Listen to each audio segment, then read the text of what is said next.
Assalamualaikum warahmatullahi wabarakatuh. Perkenalkan nama saya Faradila Nur Aulia Sabrina dari kelas 12 MIPA 1, nomor absen 12. Saya akan menjelaskan tentang fusi partai politik. Fusi partai politik atau penyederhanaan penggabungan partai pada tahun 1973 merupakan kebijakan yang dibuat oleh Presiden Soeharto. Tujuan dari fusi partai politik atau fusi parpol adalah untuk menciptakan stabilitas politik kehidupan berbangsa dan bernegara. Kebijakan fusi parpol dianggap sebagai syarat utama untuk mencapai pembangunan ekonomi di Indonesia. Latar belakang fusi parpol.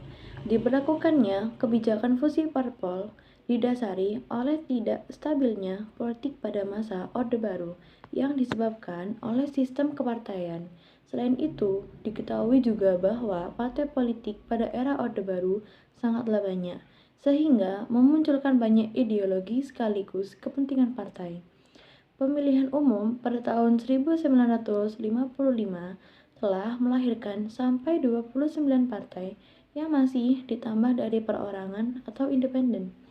Oleh sebab itu, pada masa demokrasi terpimpin, Presiden Soekarno melakukan fusi parpol berdasarkan Ponpres nomor 7 tahun 1959 dan Perpres nomor 13 pada tahun 1960.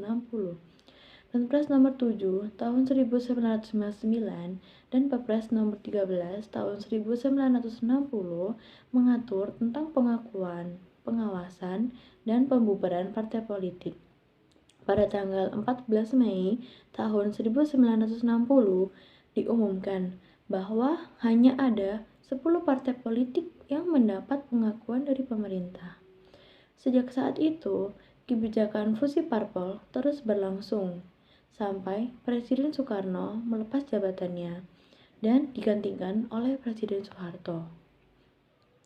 Presiden Soeharto mengeluarkan kebijakan fusi partai politik atau penggabungan partai politik tahun 1973 pada era Orde Baru.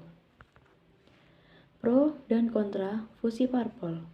Awalnya, gagasan fusi parpol diterima dengan baik oleh berbagai partai, seperti Partai Nasional Indonesia dan Partai Ikatan Pendukung Kemerdekaan Indonesia yang disingkat menjadi IPKI.